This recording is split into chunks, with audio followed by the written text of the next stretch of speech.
नमस्कार। सुबह का सूरज आपको ऊर्जा से भर दे। मैं हूं विवेक श्रीवास्तव। अगले 1 घंटे आपके साथ रहूंगा और आपको ताजी खबरें और उससे जुड़ी अपडेट्स बताता रहूंगा। बुलेटिन की शुरुआत इस वक्त की एक बड़ी खबर के साथ कर लेते हैं। खबर यह कि 2024 लोकसभा चुनाव से पहले उम्मीदवारों की पहले लिस्ट बीजेपी केंद्रीय चुनाव समिति ने 4 घंटे उस पर मंथन किया। पहले लिस्ट के लिए 14 राज्य, 4 केंद्र शासित प्रदेशों की लोकसभा सीटों पर चर्चा हुई। आज दोपहर आ सकती है बीजेपी की उम्मीदवारों की पहले लिस्ट। पहले लिस्ट में पीएम मोदी, गृह मंत्री अमित शाह, रक्षा मंत्री राजनाथ सिंह समेत कई दिग्गजों के नाम संभव हैं। यानी चुनाव की तारीख के ऐलान से पहले ही आज बीजेपी अपने उम्मीदवारों के नाम का ऐलान कर सकती है। बीजेपी की पहली लिस्ट में कई दिग्गजों के नाम हैं, साथ ही कुछ चौंकाने वाले चेहरे भी हो सकते हैं। देर रात तक चले मेगा मंथन के बाद अब चंद घंटों का इंतजार है। चंद घंटों के बाद बीजेपी अपनी पहली लिस्ट जारी कर सकती है।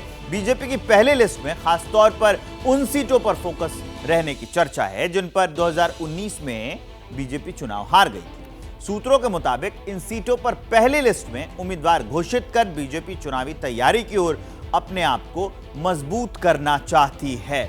इसी बीच एक और बड़ी अपडेट आ गई, वो जान लीजिए। पहली लिस्ट में दिग्गजों को मैदान में उतारेगी बीजेपी। लिस्ट में पीएम मोदी समेत कई दिग्गजों के नाम हो सकते हैं। पीएम मोदी वाराणसी से चुनाव लड़ सकते हैं, राजनाथ सिंह लखनऊ से चुनाव लड़ सकते हैं, अमित शाह गांधीनगर से चुनाव लड़ सकते हैं, स्मृति ईरानी अमेठी से चुनाव लड़ सकती हैं, सर्बानंद सोनोवाल डिब्रूगढ़ से लड़ सकते हैं चुनाव, रविंद्र रैना राजौरी अनंतनाग सीट से लड़ सकते हैं चुनाव, शिवराज सिंह चौहान को भोपाल से चुनाव लड़ने का ऑफर दिया गया है। शिवराज ने विदिशा से चुनाव लड़ने की मंशा जताई है। अब मैं आपको ये पहली लिस्ट जो है उसमें कौन कौन से दिग्गज हो सकते हैं जरा ये बता देता हूं आपको। बीजेपी की पहली लिस्ट में 100 से ज्यादा नाम हो सकते हैं। आपको कुछ दिग्गजों के नाम बता देते हैं जिन्हें पहली लिस्ट में उतारा जा सकता है। सबसे पहले प्रधानमंत्री नरेंद्र मोदी वाराणसी से, राजनाथ सिंह लखनऊ से हो सकते हैं। अगला नाम अमित शाह का है जो गांधीनगर से उम्मीदवार हो सकते हैं। स्मृति ईरानी अमेठी से, धर्मेंद्र प्रधान सबलपुर से उम्मीदवार हो सकते हैं। ज्योतिरादित्य सिंधिया का भी नाम है, ग्वालियर से होंगे। शिवराज सिंह चौहान विदिशा से उम्मीदवार और संबित पात्रा पुरी से उम्मीदवार हो सकते हैं। भूपेंद्र यादव का नाम इस लिस्ट में हो सकता है। भिवानी बल्लभगढ़ से उनका नाम होगा। सर्बानंद सोनोवाल डिब्रूगढ़ से, रविंद्र रैना राजौरी अनंतनाग से ये उम्मीदवार हो सकते हैं। ओम बिरला का भी नाम होगा राजस्थान के कोटा से। मनोज तिवारी दिल्ली में नॉर्थ ईस्ट से उम्मीदवार हो सकते हैं और परवेश वर्मा पश्चिमी दिल्ली से उम्मीदवार हो सकते हैं। ये नाम आ सकते हैं पहली लिस्ट में, ऐसी संभावना जताई जा रही है। तो बीजेपी ने अपना ग्राउंड वर्क भी और होमवर्क पूरा कर लिया है। इंतजार आज दोपहर का है। आज दोपहर बाद किसी भी वक्त बीजेपी की पहली लिस्ट आ सकती है। पहली लिस्ट के लिए मंथन के फाइनल राउंड में 4 घंटे बातचीत चली। 14 राज्य, 4 केंद्र शासित प्रदेश पर चर्चा हुई कि किसको कैंडिडेट बनाया जा रहा है। कई घंटों तक मंथन चला। देर रात ये मंथन होता रहा। अब हम आपको बताने वाले हैं कि पहली लिस्ट जो है उसमें 4 घंटे तो लगातार मंथन चल रहा था जिसमें बीजेपी के बड़े बड़े जो दिग्गज थे वो मौजूद थे। इसमें 14 राज्यों के प्रत्याशियों पर चर्चा हुई और 4 केंद्र शासित प्रदेश जो हैं उन पर चर्चा हुई। दिग्गज इसमें चुनाव लड़ेंगे जो बहुत बड़े बड़े नाम हैं, जैसे प्रधानमंत्री नरेंद्र मोदी का है, अमित शाह का है, राजनाथ सिंह का है। इन नामों की पहली लिस्ट में जो है, पहली लिस्ट में उनका नाम हो सकता है और ये उम्मीद जताई जा रही है कि जो पहली लिस्ट आएगी उसी में 100 से ज्यादा नाम होंगे। 100 से ज्यादा कैंडिडेट्स के नाम इसमें दिए जाएंगे। तो ये जानकारी निकलकर सामने आई है। तो चुनाव से पहले ही ये बीजेपी ने अपनी तैयारी शुरू कर ली है, जैसा वो ग्राउंड पर तैयारी करने के लिए जानी। आज से पश्चिम बंगाल में लोकसभा चुनाव के लिए सुरक्षा बलों की तैनाती शुरू हो जाएगी। आज से अगले 7 दिनों तक सीआरपीएफ के 15,000 जवान तैनात होने वाले हैं। उस संदेश खाली में भी सीआरपीएफ के जवान तैनात होने वाले हैं जहां महिलाओं से बर्बरता का आरोप है। आरोपी शाहजहां 55 दिनों के बाद पुलिस की गिरफ्त में है। उससे सीआईडी भी पूछताछ कर रही है और उसने की भी है पूछताछ अभी तक। जिस शाहजहां को ममता सरकार अब तक क्लीन चिट देती आ रही थी, उसे गिरफ्तारी के बाद पार्टी से बाहर कर दिया गया है। सवाल यहां यह है कि क्या ममता बनर्जी को लग रहा है कि संदेश खाली उन पर भारी पड़ेगा?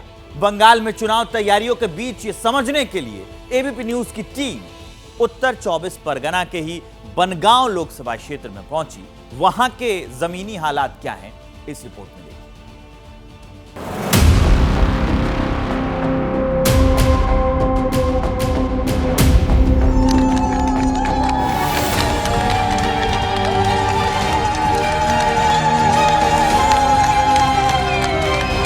कथित अत्याचारी के अंत की शुरुआत के बाद का ये जश्न है, जिसकी तस्वीर थोड़ी धुंधली है मगर एहसास बेहिसाब है।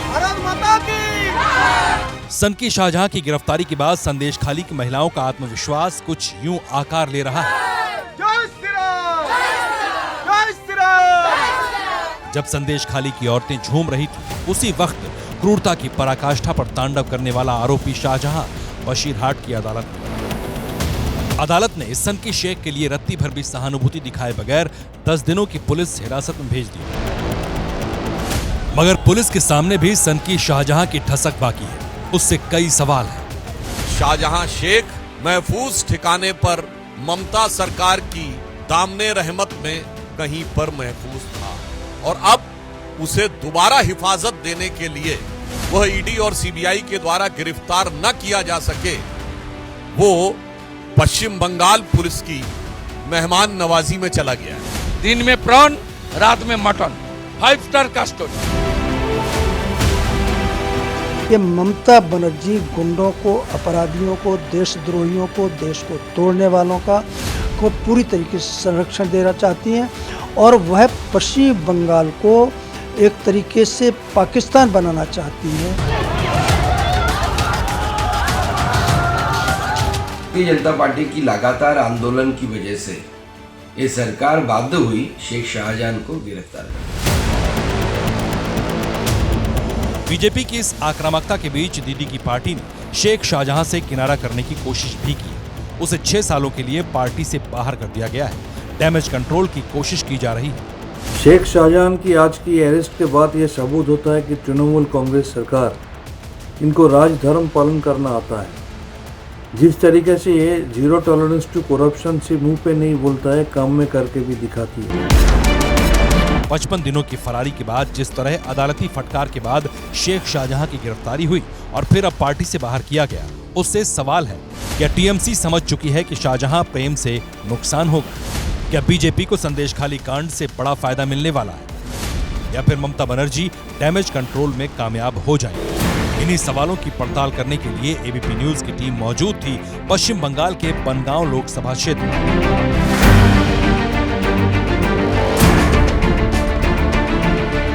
इस वक्त मैं मौजूद हूं पश्चिम बंगाल के बनगांव लोकसभा क्षेत्र में। जी हां, पिछले चुनाव में बनगांव लोकसभा क्षेत्र में अगर कोई सबसे बड़ा मुद्दा था तो वो मुद्दा था मतुआ नागरिकता। लेकिन अब 2024 में ये देखना होगा कि आखिर बनगांव के लोगों के लिए मतुआ समाज की नागरिकता का मुद्दा अहम है या फिर महिला सम्मान का मुद्दा मतुआ मुद्दे से आगे निकल जाएगा। लोगों का सियासी मिजाज टटोलना इसलिए जरूरी है क्योंकि लोकसभा चुनाव की आहट सुनाई पड़ने लगी है। चुनाव आयोग ने इसकी तैयारी भी शुरू कर दी है। मार्च के पहले हफ्ते में सीआरपीएफ की 150 कंपनियां 2 फेज में पश्चिम बंगाल पहुंचने वाली हैं। संदेश खाली इलाके वाले बशीरहाट में भी सीआरपीएफ की 3 कंपनियों की तैनाती होगी। चुनाव तारीखों का ऐलान होने के बाद और भी कंपनियों को राज्य में तैनात किया जाएगा। लोकसभा चुनाव में पश्चिम बंगाल को छावनी में तब्दील करने की पूरी तैयारी है क्योंकि 6 मार्च को प्रधानमंत्री नरेंद्र मोदी खुद पश्चिम बंगाल जाने वाले हैं। बाकी नेताओं का फोकस भी 42 सीटों वाले बंगाल पर है। ऐसे में जब संदेश खाली से बंगाल हिला हुआ है तो चुनाव पर इसका कितना असर पड़ेगा वो सुनिए जरा। इस वक्त हम बनगांव लोकसभा के ठाकुर नगर के ठाकुरबाड़ी में पहुंच चुका हूं। जी हां, मतुआ समाज के आस्था का केंद्र। और सबसे बड़ी बात यह है कि बनगांव लोकसभा में अगर कुछ यहां पे है जो बहुत अहम है तो वो है मतुआ समाज का वोट। और यहां तमाम मतुआ समाज के लोग ही हैं। इनसे जानते हैं कि आखिर आने वाले चुनाव में क्या होगा, इनके लिए अहम मुद्दा क्या होगा। क्या लग रहा है आपको बंगाल में जो लोकसभा का चुनाव 2024 का होने वाला है, तो बंगाल के मतदाताओं के लिए मुद्दे क्या होंगे? मुद्दा तो बिल्कुल साफ है। देखिए, यहाँ पे बंगाल में इतना भ्रष्टाचार छा चुका है, सारे नेता जेल जा रहे हैं। मेरा जो पश्चिम बंगाल है ना, हर गली गली में संदेश खाली होके रहा है। गली गली संदेश खाली ऐसे शेख शाहजहां बहुत है। संदेश खाली की घटना सिर्फ एक घटना नहीं है, बंगाल के कोने कोने में बिल्कुल है। बहुत से जगह पे ऐसे केस है जो दबा रखा है, जो अभी लोग बाग उठाते ही नहीं। उठाते से लोग नहीं, उनको पुलिस उनके साथ में है तो कौन डर के मारे बोलेगा। गुंडा साथ है, पुलिस भी उनके साथ में है। तो नारी सम्मान एक बड़ा मुद्दा है, बहुत बड़ा मुद्दा होगा इस बार। एक ना आपका महिला को आप पैसे दे के बात करा सकता है कि आप ये बात करो, मगर आप 10 महिला को कैसे आप ये करेंगे ना, पैसा कैसे देंगे? आप देखिए कल हम लोग न्यूज में देखा शाहजहां का जो भाई है सिराज, वो बाइक लेके घूम रहा था, उसको ग्राम का जो जनता है वो उसके ऊपर चढ़ाव हो गया है। ये तो आप मतलब ये तो ड्रामा नहीं हो सकता है ना, कुछ तो सच है। नारी सम्मान सबसे बड़ा मुद्दा। नारी सम्मान तो होगा ही, क्योंकि देखिए महिला हम लोगों का मुख्यमंत्री है, वो खुद नारी को सम्मान नहीं दे पा रहा है। सही कह रहे हैं। बिल्कुल सही कर रहे हैं, क्योंकि यहाँ का महिला मुख्यमंत्री महिला है, तो महिला मुख्यमंत्री जो है उस महिला को सुरक्षा नहीं दे पा रहा है। पैसा 500 रुपया 1000 रुपया देकर खरीदना चाहता है उसका सम्मान। लोकसभा वाले चुनाव में 2 फूल वाला दीदी चलेगा कि 1 फूल वाला मोदी जी चलेगा? 2 फूल वाला दीदी जो है वो कोई काम का नहीं है, खाली मतलब जो झूठ बोलने का ना, झूठों का पहाड़ है। और अभी जो मोदी जी है ना, तो मोदी जी को कहती हैं कि वो झूठों का पहाड़ है। नहीं, मोदी जी झूठों का पहाड़ नहीं है। मोदी जी जो बोलता है वो 99% करता है। ममता बनर्जी ने जितना बोलता है उसका 0% करता है। ये सरकार जब तक नहीं जाएगा तो नौकरी का कोई बात नहीं है। नौकरी तो नहीं, कुछ ऊपर से भी मांग लीजिए केंद्र सरकार से। केंद्र सरकार का जो रेलवे का एग्जाम हो रहा है, हम लोग भी दिया है। इसलिए तो हमने इस बार बंगाल की पब्लिक मौन बना चुका है लोकसभा के अंदर। इस बार बिल्कुल ममता जी को साफ करके ही छोड़ेंगे। नमशूद्र समाज, ST OBC की समाज जो भी है सारे हम सारे अभी एक हो चुका है, और इस बार उनको साफ करके ही छोड़ेंगे। इस बार पिछले वो 10 सालों में कांग्रेस ने जितना डुबाया था, अभी ये 10 सालों में मोदी जी बहुत ऊपर लेके गया GDP को। मोदी चलवे की दीदी चलवे? मोदी चलवे, मोदी 100% मोदी जी आरु 20 বছর বেঁচে থাকুক, আরো 20 বছর জন্য मोदी जी। चलिए, बनगांव लोकसभा क्षेत्र पश्चिम बंगाल के नॉर्थ 24 परगना जिले में संदेश खाली से महज 96 किलोमीटर दूर बनगांव के मोतीगंज इलाके में नारी सम्मान का मुद्दा जोर शोर से उठ रहा है। संदेश खाली और शाहजहां पर मोतीगंज के लोगों की आवाज सुनाएंगे, लेकिन उससे पहले जान लीजिए कि बनगांव लोकसभा क्षेत्र को मतुआ समुदाय का गढ़ माना जाता है। समुदाय 1947 के बाद बांग्लादेश से यहां आया था। मतुआ समुदाय को बंगाल की दूसरी सबसे बड़ी प्रभावी अनुसूचित जनजाति माना जाता है। पिछले चुनाव में मतुआ समुदाय का मुद्दा अहम था। इस बार लोगों का मुद्दा क्या है वो सुनिए। इस वक्त हम बनगांव लोकसभा के मोतीगंज इलाके में हैं। सवाल वही है कि आखिर आने वाले चुनाव में यहाँ के मतदाताओं के लिए वो तमाम कौन से मुद्दे होंगे, अहम मुद्दा क्या होगा। और पिछले चुनाव में यहाँ जो सबसे बड़ा मामला था वो मतुआ समुदाय का मामला था, और यही वो विषय था जिसने यहाँ से भारतीय जनता पार्टी को पिछली बार जीत दिलाई थी। यहाँ पे तमाम लोग हैं, उनसे बात करते हैं। भैया क्या नाम है आपका? मेरा नाम है आलमगीर मंडल। आने वाले चुनाव में क्या लग रहा है कि क्या मुद्दा होगा आपके यहाँ बनगांव में? पिछली बार तो मतुआ का मामला था, वो मामला सुलझ गया, वह अभी चल ही रहा है, और अब क्या लग रहा है क्या होने वाला है? देखिए, पिछले चुनाव में जब दीदी ने मथुआ को आगे कर दिया था, जब मथुआ को CA नहीं मिलेगा, और CA नहीं मिलेगा तो मतलब वो दीदी ये सोचा था जो मथुआ को अगर हम आगे कर देंगे तो विभ्रत में पड़ जाएगा, हम लोग वोट नहीं देगा, तो CA होगा। और CA हमारे मुस्लिम है, हम सारे माइनॉरिटी है, हमारे CA से कोई खतरा नहीं है। हम CAA माइनॉरिटी अदर्स कंट्री से इधर में आया है, उसी का प्रॉब्लम होगा, लेकिन हमारा भी कोई प्रॉब्लम नहीं है। हम लोग के इधर में तो अभी बांग्लादेश से आया है, अभी अफगानिस्तान से आई है, अभी पाकिस्तान से आई है, उसी का प्रॉब्लम है। लेकिन हमारा इंडिया का जो हमारा स्टेट का जो हमारा बात हुआ, इसका माइनॉरिटी का कोई प्रॉब्लम नहीं, मुस्लिम में कोई प्रॉब्लम नहीं है, हमारा मुस्लिम का कोई प्रॉब्लम नहीं है, जो हिंदुस्तानी मुसलमान है उसको कोई प्रॉब्लम नहीं है। हम समझ चुके हैं CA में क्या है, क्या होने वाला है, तो इसलिए दीदी कितना भी कोशिश करे, माइनॉरिटी इस बार दीदी के साथ नहीं है। सब महिलाएं, माइनॉरिटी महिलाएं, चाहे माइनॉरिटी हमारा भाई है, सब एक साथ मिलके वो ममता बनर्जी को ये बांग्ला से उखाड़ के गंगा में, नदी में फेंक दूंगी। बनगांव लोकसभा क्षेत्र 2009 में ही अस्तित्व में आया था। यहाँ के मतुआ समुदाय के लोगों को बीजेपी का एक मुश्त वोटर माना जाता है। 2009 और 2014 में बनगांव लोकसभा सीट पर TMC का कब्जा था, मगर 2019 में यहां से बीजेपी के शांतनु ठाकुर ने जीत हासिल की। शांतनु ठाकुर को मोदी सरकार में मंत्री भी बनाया गया है। पिछले चुनाव में प्रधानमंत्री नरेंद्र मोदी ने रैली भी की थी। इसका असर अब भी लोगों पर दिख रहा है। हम समझ चुके हैं, ठीक है, मोदी जी जो काम कर रहे हैं कोई गलत काम नहीं कर रहे। अभी देखो, आप 3 तलाक ले लो, ट्रिपल तलाक में किया है, मुस्लिम के लिए कितना बढ़िया काम है। लेकिन वो तो बाकी तमाम जो आपके मौलाना हैं, मौलवी हैं, वो कह रहे हैं कि ये तो हमारे धर्म पे हमला है, हमारे फंडामेंटल राइट्स पे हमला है। नहीं, ये गलत है। যে মমতা ব্যানার্জি ये मुसलमान के धोखा दिया हुआ, ये मुसलमान के वोट लिया, ये पाइकड़ी भाई वोट लिया मुसलमान है, ठीक है, ये मुसलमान के धोखा दिया। हमारा मोदी जी तो इतना दे दिया, फिर हमारा ममता बनर्जी वो लेके लाभ उठाया। ममता बनर्जी एक ठीक लोग नहीं होता है, बुझे, ये पूरा कौन ठीक होता है फिर? मोदी जी एक नंबर लोग होता है। लेकिन ये मंदिर मस्जिद, अभी देखो राम मंदिर का मसला अभी जाके सुलझा है, मंदिर बना वहाँ, उसके लिए भी मुसलमानों ने सुप्रीम कोर्ट के फैसले को एक्सेप्ट किया, लेकिन एक दिल में दर्द तो था कहीं, अभी ये खत्म भी नहीं हुआ, अब काशी मथुरा की बात कर रहे हैं। नहीं, देखो राम मंदिर जो हुआ है तो हो गया, कोर्ट का फैसला था, हम लोग कोर्ट का फैसला हम लोग बिल्कुल मंजूर है, हमारे को कोई दिक्कत नहीं है। अभी जो काशी में हो रहा है, कोर्ट जो फैसला देगा वो हमारे को मंजूर है, उसमें हमारे को कोई दखलंदाजी कुछ नहीं है, हम लोग कोर्ट के ऊपर छोड़ देते हैं उसको। मतलब आप एक मुस्लिम संप्रदाय से होते हुए कह रहे हैं कि कोर्ट अगर काशी में भी कह देता है कि नहीं ये बात सही है तो आप ले लो? लेना पड़ेगा, कोर्ट तो गलत काम करेगा नहीं, हर चीज का जो मसला है वो कोर्ट के ऊपर जाता है, कोर्ट का जो फैसला देगा वो मानना पड़ेगा। मंदिर मस्जिद का ये तो अभी कोर्ट भी करेगा, कोर्ट जो भी करेगा हम लोग वो भी मान लेंगे, कोई प्रॉब्लम नहीं है। नहीं गलत करता है वो, मानो मुसलमान बुझते पाচ্ছে ना बोले गलत होচ্ছে। अच्छा, कह रहे हैं कि मुसलमान ठीक से बात समझ ही नहीं रहे हैं, वो हिंदू मुसलमान नहीं करते हैं। यहाँ पे जो लोग मौजूद थे वो माइनॉरिटी से थे, और हमारे लिए बिल्कुल कह सकते थोड़ा हट के लगता है कि माइनॉरिटी जो है वो ममता से खुश नजर नहीं आ रही है, और वो कह रही है कि नहीं ममता जी हमारा इस्तेमाल कर रही हैं।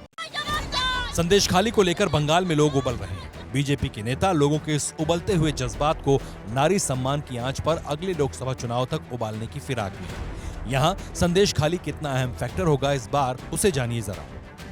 तो नारी को इतना मतलब जुल्म क्या, उन लोगों का लेके रात 12 बजे फिर उठा के उन लोगों का नारी को निर्यातन करा, ऐसे ही मतलब हम लोग का देख के आँख मतलब हम लोगों का आँख को डर गए। ऐसे ही उधर का महिला का कोई सिक्योरिटी नहीं है, ये टोटल भी ये हम बात बताते हैं जो हमारा ये स्टेट भी है, कोई डेमोक्रेसी नहीं है, डेमोक्रेसी नहीं है। दीदी कह रही है कि ये जो संदेश खाली की घटना हो या ऐसी जितनी भी चीजें हो रही है जिसको आप लोग अपने भाषा में कहता है कि झमेला करता है, ये तमाम जो झमेला है वो बीजेपी वाला जानबूझ के सजा के कर रहा है। अच्छा ये बताओ, वहाँ पे जिस तरीके से किया है, जो नारी मुस्लिम, चाहे मुस्लिम संप्रदाय हो, चाहे हिंदू संप्रदाय हो, चाहे आदिवासी हो, कुछ भी हो, वो तो सिर्फ बीजेपी का आदमी नहीं है, उसमें तो गलत बोल रहा है। वो तो खुद महिलाएं बोली कि हम टीएमसी करते हैं। टीएमसी का जो आदमी है, जो टीएमसी करता था, उन लोगों ने चल पड़ा बम्बू लेके मारने के लिए। तो ये बोल रहा है कि जो संदेश खाली में कुछ नहीं हुआ है, ये बीजेपी सब सजा के और झमेला कर रहा है, ऐसा कुछ नहीं है। अभी तो बोलेगा क्योंकि उन लोगों का पैर से जो जमीन है वो चला गया, इसलिए तो उल्टा पुल्टा बोलेगा। अभी पिछले 2 दिन में हिमाचल प्रदेश की सियासत में कई रंग दिखे। 2 दिन पहले हिमाचल प्रदेश के पूर्व सीएम वीरभद्र सिंह के बेटे विक्रमादित्य ने कांग्रेस आलाकमान और प्रदेश की सुक्खू सरकार के खिलाफ अपना रोष जताया, और कल हिमाचल प्रदेश के अध्यक्ष ने सोनिया गांधी से लेकर राहुल गांधी तक का नाम लेकर कहा कि बार बार समस्याएं सामने रखी गई, लेकिन किसी तरह की कोई सुनवाई नहीं। राज परिवार से आने वाली प्रतिभा सिंह ने तल्ख तेवरों में कह दिया था कि समझने और समझाने का दौर चला गया, अब तो जो चाहिए वो हम लेकर रहेंगे। लेकिन शाम को सीएम आवास परिसर में सुक्खू और प्रतिभा सिंह एक साथ नजर आए और कहने लगे कि ऑल इज वेल है। सवाल यह है कि जो कहा जा रहा है वो ही सच है या फिर पर्दे के पीछे अभी खेल होना बाकी है।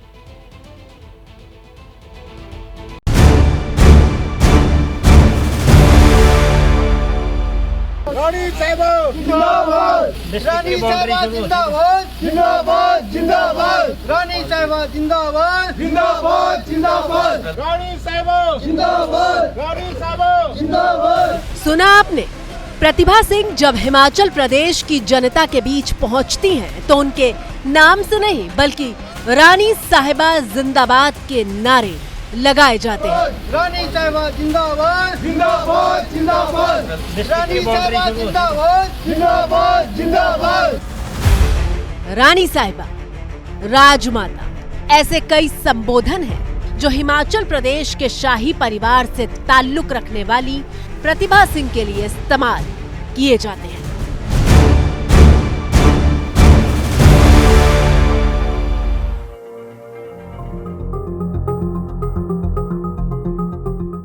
प्रतिभा सिंह को राजमाता क्यों कहा जाता है, इसकी गवाही हिमाचल प्रदेश में बुशहर रियासत का ये शाही पदम पैलेस देता है। हिमाचल प्रदेश के पूर्व मुख्यमंत्री और प्रतिभा सिंह के पति स्वर्गीय वीरभद्र सिंह के पिता पदम सिंह ने ये महल बनवाया था। हिमाचल प्रदेश में पैदा हुए राजनीतिक संकट के बीच ये तस्वीरें दिखाने का मकसद पहले ये समझाना है कि अगर प्रतिभा सिंह और उनके बेटे विक्रमादित्य कांग्रेस से नाराज होते तो ये नाराजगी पार्टी पर कितनी भारी पड़ती।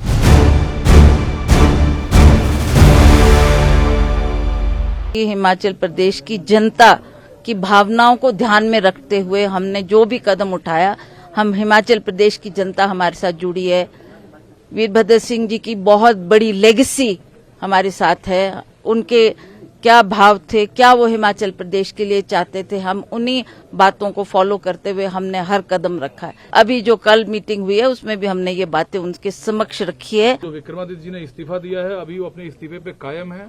कायम है, बिल्कुल बिल्कुल कायम। जब आपको 1 साल का समय से ऊपर हो गया है और फिर भी आप उनका संज्ञान नहीं ले, आप उनको बिठाते, उनसे बातचीत करते, कोई सोल्यूशन निकालते, तो आज ये स्थिति पैदा हुई। हिमाचल कांग्रेस की अध्यक्ष और पहाड़ पर राजमाता का दर्जा पाने वाली प्रतिभा सिंह ने एबीपी न्यूज से बात करते हुए दो टूक लहजे में अपनी बात रखी। शायद ये पहली बार था जब प्रतिभा सिंह ने आला कमान शब्द का इस्तेमाल करने के बजाय एक एक नेता का नाम लेकर बताया कि किसने किसने उनकी बात नहीं सुनी। पिछली बार जब हमारी राहुल गांधी जी से बात हुई थी, उनके समक्ष भी ये बात कही गई और तब भी उन्होंने इस बात का संज्ञान नहीं ली। मैंने बार बार ये हाई कमांड से भी बात की है, जितने भी कंसर्न पीपल थे, मैं तो बल्कि सोनिया गांधी जी से भी मिली, हमारे वेणुगोपाल से मिली, सभी से मैंने ये बात की है कि हमारे कुछ लोग नाराज चल रहे हैं, पर मुझे अफसोस है कि इस बात का बिल्कुल भी संज्ञान नहीं लिया गया। मां प्रतिभा सिंह की यह नाराजगी उनके बेटे विक्रमादित्य की प्रेस कॉन्फ्रेंस करने के ठीक 24 घंटे बाद सामने आई थी। बुधवार को विक्रमादित्य ने पीसी की थी, जिसमें वो बेहद भावुक हो गए थे। 6 बार जो हिमाचल प्रदेश का मुख्यमंत्री रहा, जिसकी वजह से ये सरकार बनी प्रदेश के अंदर, उसकी मूर्ति लगाने के लिए 2 गज जमीन इनको माल रोड के ऊपर नहीं मिली। इस तरीके की जो चीज हुई है, हम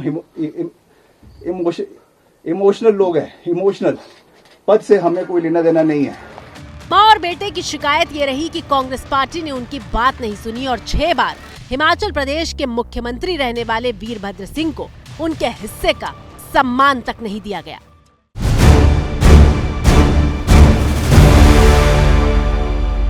देखिए, 1 साल हो गया हमारी सरकार को बने हुए। ये सभी जानते थे कि हमारे कुछ विधायक जो नाराज बैठे हैं, ये सरकार का कर्तव्य बनता था कि वो मुख्यमंत्री को उस पर संज्ञान लेना चाहिए था। उन्होंने बहुत इंतजार किया कि शायद हमारे को सरकार बुलाएगी, हमारी बात सुनेगी। जब नहीं उन्होंने कोई बात सी, नहीं उनकी बात को सीरियसली लिया गया, तब उन्होंने ये कदम उठाया। मैं उनमें से नहीं हूँ जो किसी भी प्रेशर में आने वाला है। हमारी आवाज को या हमारे जो है अस्तित्व को कोई दबाने का या कोई मिटाने की कोशिश करेगा, उस चीज को मैं टॉलरेट करने वाला नहीं हूं। ये बात मैं बिल्कुल स्पष्ट शब्दों से कह देना चाहता हूं। गुरुवार की सुबह एबीपी न्यूज संवाददाता अभिषेक उपाध्याय ने जब प्रतिभा सिंह और विक्रमादित्य से सवाल किया तो दोनों ने एक सुर में यह बात दोहराई कि वो अपने स्टैंड पर कायम है।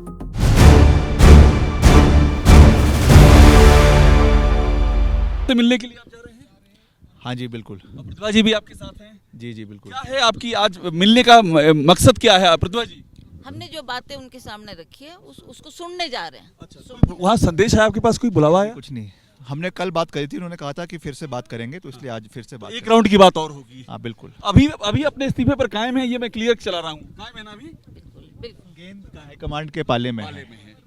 कर्नाटक के डिप्टी सीएम डीके शिवकुमार और हरियाणा के पूर्व सीएम भूपेंद्र सिंह हुड्डा जैसे कांग्रेस के बड़े बड़े संकट मोचकों की टीम हिमाचल प्रदेश का संकट हरने के लिए शिमला में मौजूद रही।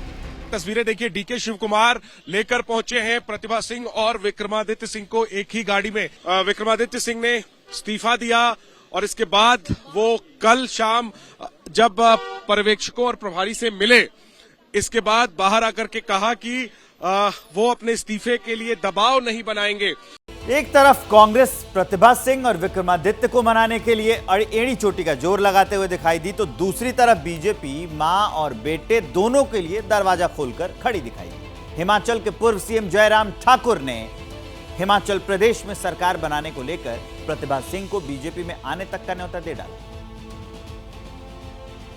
प्रतिभा सिंह जी, ये जलालत का दौर आपके साथ अगर इस प्रकार से चल रहा है, कई दिनों से चल रहा है, कई सालों से चल रहा है, तो आपको इससे बाहर आना चाहिए। थोड़ा हिम्मत करिए, मैं यही कहूंगा उनसे। और हिम्मत करती हैं तो आप साथ देने को तैयार हैं क्या? तो विचार करेंगे सारी बात को लेकर के। कहते हैं कि राजनीति तो सिर्फ संकेतों पर चलती है, लेकिन हिमाचल प्रदेश में संकेत नहीं बल्कि खुले तौर पर बयान देकर समर्थन जुटाने और कांग्रेस की सरकार को गिराने और बीजेपी की सरकार बनाने जैसी बातें की जा रही थी। ये सेप न पहले थी, न आज है और न कल तो होगी ही नहीं। ये कभी गिर जाएगी, कभी आप रात को सोए होंगे, सुबह मालूम पड़ा कि सरकार गिर गई।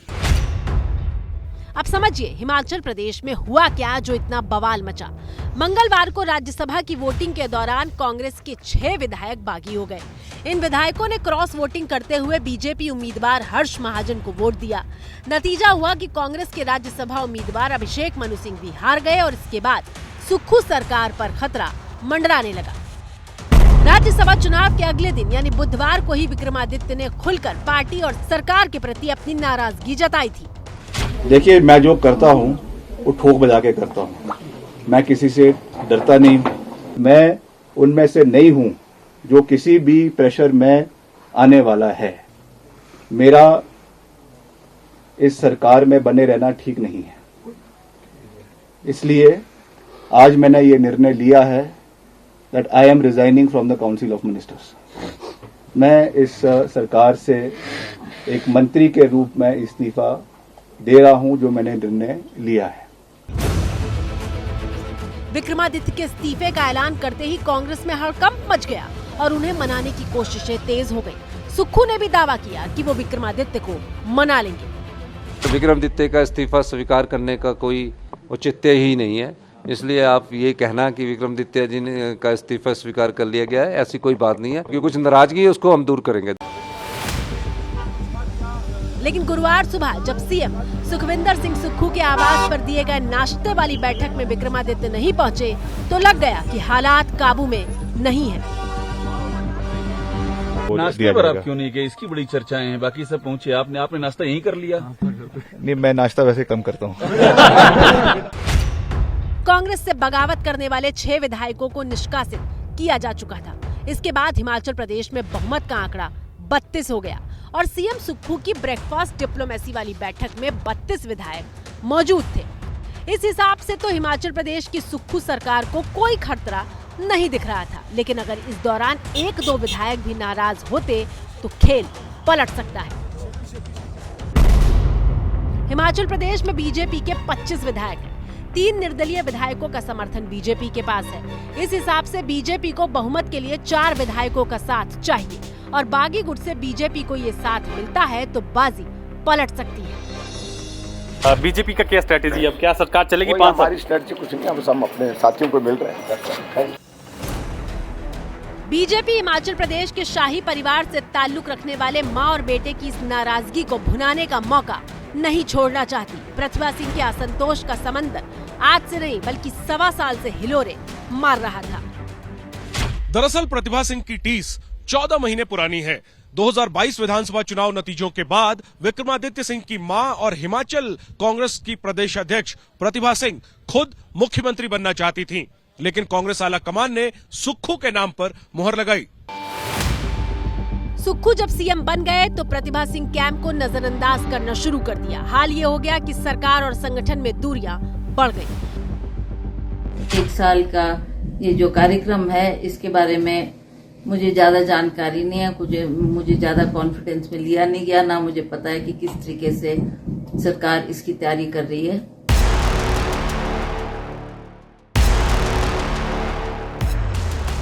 और इन्हीं कारणों से सुक्खू की सरकार संकट में पड़ गई।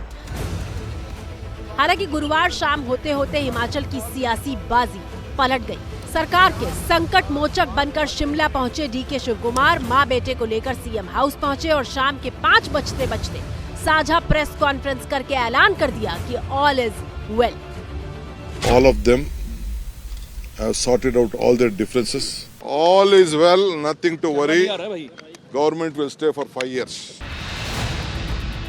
लेकिन शाम को सीएम आवास से सामने आई इन तस्वीरों में हर किसी को इंतजार प्रतिभा सिंह का था कि वो क्या कहती हैं। मीडिया के सामने प्रतिभा भी आई और कह दिया कि नाराजगी दूर हो गई।